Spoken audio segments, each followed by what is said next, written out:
Pozdrav vsem skupaj, danes bom naredil en kratek video na željo prijatelja, in sicer govorila sva o ceni kovancev, in spraševal me je predvsem o Ripplu, in to se mi zdi zelo pogosta napaka pri vseh nekako bolj novih investitorjih v kriptovalute, ki se prvič nekako s tem soočajo, ali pa tudi tisti, ki so že dlje časa pa enostavno ne vejo za ta trik oziroma ne poznajo razlike med ceno in tržno kapitalizacijo oziroma market cap.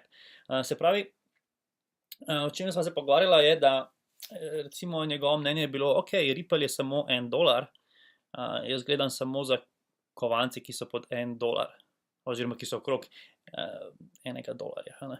To v bistvu nima čisto nobene veze samo vrednostjo kovanca, zato ker, kar je potrebno gledati, je tale številka, market cap. Ok. Ker ta market cap je v bistvu samo cena kovanca pomnožena z tem, koliko kovancev je zunaj. Ok, mogoče, če vam to ni čisto jasno, bom dal en čist preprost primer, zato sem naredil takole spreadsheet v Excelu. In recimo, da se izmislimo dva kovanca. En je daddy coin in en je baby coin. Ok, to je čisto hipotetično. In rečemo, ok, naredimo kovance, naredimo 1000 kovancov, to je tale številka tukaj. Naredimo 1000 kovancov in vrednost tega kovanca je $1000. Se pravi, veliko več kot Ripple in veliko manj kot Bitcoin. Ampak rečemo, da je $1000 vrednost teh kovancev.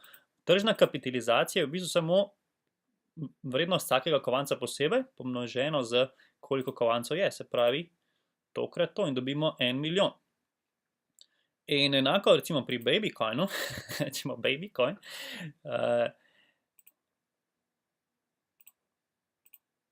recimo, da imamo milijon kovancev, naredimo babycoin, rečemo, imamo milijon kovancev in vrednost je $1.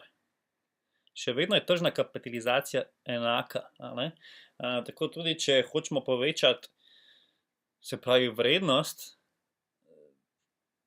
če bi hoteli recimo povečati vrednost Rippla krat 1000, da bi prišel do 1000, kar se zdi mogoče, saj samo $1, Bitcoin je 10 000, več kot $10,000, damo bomo lažje prišli od 10 do 1000 na Ripplu, bi potem potrebovali v bistvu market kapitalizacija bi se morala povečati iz 43 milijard krat 1000, kar pomeni v bilijonih.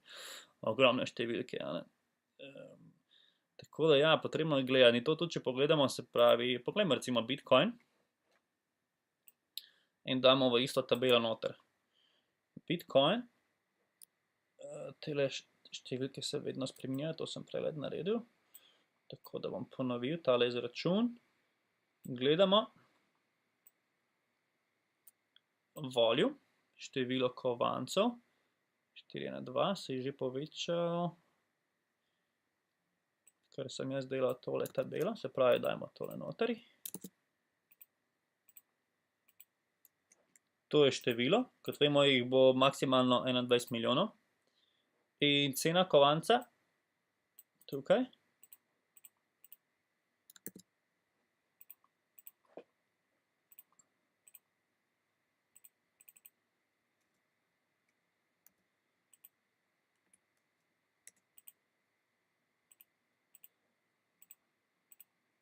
in evo, tako dobimo, kakšna je kompletna market kapitalizacija, se pravi, skupna vrednost vseh bitcoinov je 170 milijard.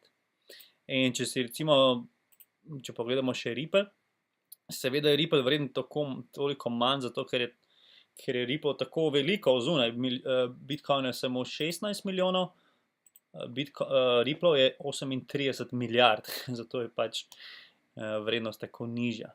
Tako da, ko gledamo altcoine, predvsem se to gleda, ko gledamo altcoine, se pravi coine, ki niso Bitcoin, ljudje gledajo ceno, ki pravzaprav nima čistega nobenega pomena, če ne vemo tudi, kakšna je, koliko je teh kovancev, kar nam potem pove po tej preprosti formuli, ko to samo pomnožimo med seboj, kakšen je market cap. In ta market cap, tržna kapitalizacija, je to, kar moramo gledati. Ok, hvala za podporo, za feedback. Če je še kakšen druga predlog, kaj bi želeli, da naredim video, kaj vas zanima, analiza kakšnega druga kovanca ali karkoli v investiranju, če bom znal odgovoriti na vprašanje, lahko naredim ta video. In srečno z investiranjem. Ja, danes v tem videu ne bom govoril o kovancih, o vrednosti. Imam danes še drug video o angleščini, lahko si ga pogledate, ki je relevanten za trenutno dogajanje. Ok, lep pozdrav!